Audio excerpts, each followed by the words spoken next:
Pero lo que pasa también con el presupuesto es relevante y por eso nos acompaña Jesús Carrillo.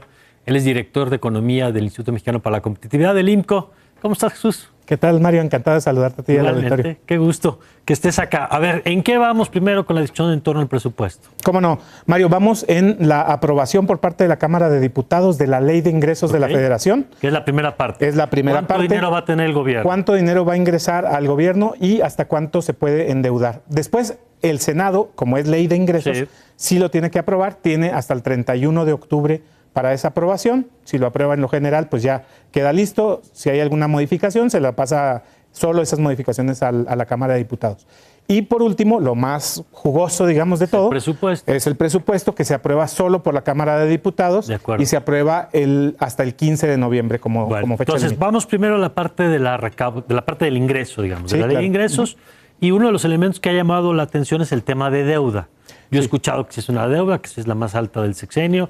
A ver, ¿de qué tamaño es y para qué es? Porque entiendo que hay una discusión de que tiene que estar por ley atada a proyectos productivos y entiendo que no necesariamente es el caso de lo que están planteando. Exactamente, de acuerdo con el artículo 74 de la Constitución, la deuda tiene que estar destinada a inversión productiva. Y si tú ves más o menos las cifras, pues ahí más o menos coinciden en los últimos años. Este año se va a recaudar una deuda de 1.7 billones de pesos solo para el sector público. No meto ahí la de Pemex y la de CFE.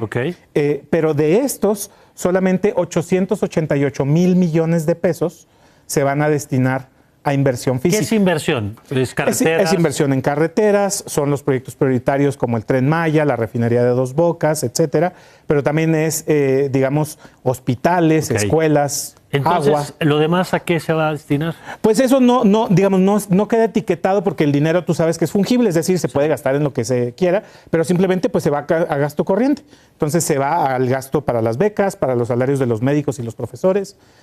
Que eso se supone que está cubierto con el gasto normal. Eso es gasto corriente y entonces debería de haber ingresos suficientes para cubrir todo eso y en todo caso, como decíamos, endeudarnos solamente para invertir. Ese es, creo, uno de los grandes problemas de este paquete fiscal. ¿Qué tanta deuda es? Porque de pronto las cifras, a la gente común y corriente, oímos 1 billón y pues, nos parece una fortuna. En la bolsa no los traemos. 1.2 o 1.3 no nos dice nada, digamos. Sí, ¿no? Mira, más o menos el costo total del Tren Maya, que ya es el triple de lo que estaba presupuestado, es de más o menos hasta ahorita de 515 mil millones de pesos, todo en pesos de 2024. La deuda para el año que entra es más del triple. Eso es muy grande. Todo el presupuesto para, por ejemplo, para educación es de 1 billón de pesos. Entonces es 70% más que ese costo.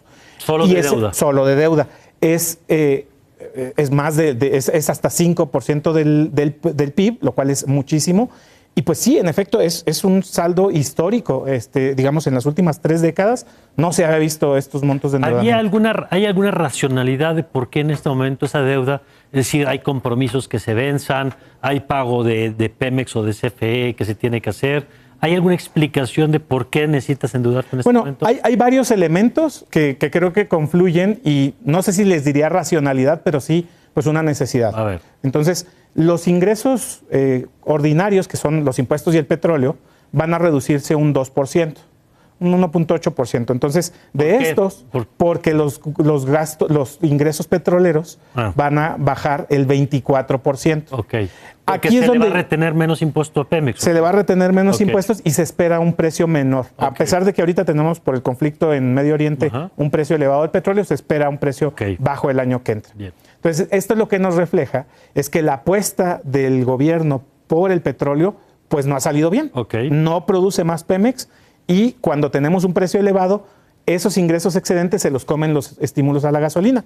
Entonces, no hay realmente un ingreso adicional y en este caso pues se espera un ingreso menor. Entonces, cuando tienes ingresos tan bajos, programados, pues lo único que te queda es endeudarte porque tienes el compromiso de tus obras prioritarias, tienes el compromiso de los déficits de Pemex, sobre todo los pasivos de corto plazo de Pemex, y tienes un crecimiento muy grande en el sector de bienestar, en la Secretaría del Bienestar, que se va a ir el programa en particular de pensiones para adultos mayores, se va a 465,000 millones de pesos. Entonces sube muchísimo. Entonces, si tienes un montón de crecimiento y no crecen tus ingresos, pues lo que te queda es endeudar. Okay. Esa deuda de la que nos estás hablando, ¿qué implicaciones tiene, por ejemplo? Porque ya le va a tocar a la siguiente administración, a la que sea. Bueno, tiene varias implicaciones, Mario. Yo creo que la primera es que es un momento en el que tú sabes que las tasas de interés son elevadas, por lo tanto es deuda cara. Okay. Eso por definición. Y por lo que hemos visto por parte de la Reserva Federal de Estados Unidos, pues muy probablemente las tasas de interés no bajen en el corto plazo. Entonces ese es un problema por una parte. Por otra, pues que el costo financiero de la deuda, es decir, lo que pagamos de intereses por la deuda que ya teníamos acumulada, para este año va a ser de 1.3 billones de pesos. Entonces, esta también se está incrementando muchísimo. Si te estás endeudando caro y ya tienes un costo financiero grande, pues lo único que haces es expandir ese costo financiero y por lo tanto reduces lo que le llamamos el espacio fiscal para que el gobierno haga obras, hospitales, carreteras, salud u otras obras de infraestructura. O sea, el gobierno que sigue va a tener menos para gastar y más compromisos de deuda. Va a tener más compromisos y probablemente pues con una situación en la que no están creciendo los impuestos y luego si además lo que se está recortando es la inversión, pues entonces el crecimiento de la economía pues probablemente no siga así de acelerado. Déjame detenerme nada más en un aspecto, a reserva de que nos puedas acompañar otra vez pronto, Jesús. Con mucho gusto. Platiquemos ya del detalle del presupuesto, por ejemplo, que todavía está en proceso, pero el tema del impuesto al ahorro, que lo platicamos antes de entrar al aire, que ha generado poco de ruido, si nos puedes explicar de qué va. Sí, claro que sí. Mira, cuando uno invierte en cualquier instrumento financiero, vamos a pensar en CETES. ¿Sí? Cuando tú depositas en tu cuenta de CETES un dinero, automáticamente los CETES te retienen una parte de tus beneficios, de los intereses que ganas. Entonces antes era 0.15%, ahora va a ser 1.48%. Crece muchísimo, ¿no? Sin embargo, eso va contra el ISR, que tú pagas el año que entra.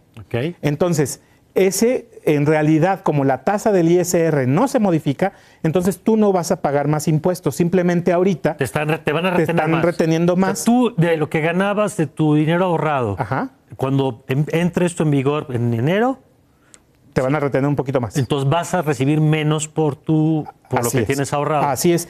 Y en tu declaración anual de impuestos que tienes que hacer en abril o mayo, dependiendo de tu régimen fiscal, en ese momento ya te van a regresar este dinero. Entonces, al gobierno, a la Secretaría de Hacienda, esto le conviene porque tiene ingresos, digamos, para utilizar en el corto plazo y después, pues ya te los tiene que regresar. Entonces, en términos fiscales, no es un asunto grande ni para ahorradores ni para la Secretaría de Hacienda, pero sí en el corto plazo pues te puede generar algunas distorsiones. En el corto plazo puedes tener menos pago por tus intereses. En el anual puede ser que te pongas a mano dependiendo de lo que tengas que pagar de impuestos. Eso sí, hay que hacer la declaración de impuestos. Si no la haces, entonces no te la devuelven. Ok, muy bien.